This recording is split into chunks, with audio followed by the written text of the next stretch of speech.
ए मोहन सरकार ए तल श्रेणी लोक देख आज ओडिशा हाईस्कूल स्वास्थ्य और शारीरिक शिक्षा शिक्षक संघ आंदोलन कर कहया कथा आमको 2200 स्केल दौरान आम अन्य स्कूल शिक्षक माने अन्य शिक्षक माने 4400 स्केल पाँच आमको कहीं न दि एवं आम कहीं क्लास न नबू आम अपॉइंटमेंट पाइचु शारीरिक स्वास्थ्य हिसाब से आम क्लास नवा कथा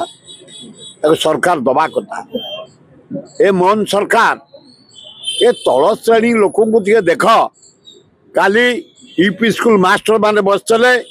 अधे पाउन 4400 स्केल अधे पाउन 2200 आज हाई स्कूल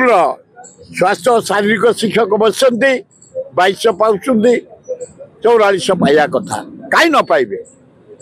सी अपॉइंटमेंट पाई से पाठ पढ़ी चाकरी पाई इंटरव्यू दे चाकरी पाई अपॉइंटमेंट दबा दरकार तुरंत सरकार बुझे बोली आपण मान जरिया मुवेदन करुँ कारण आपण मान जरिया जो कथा गुड़िक आम उत्थापन करुँ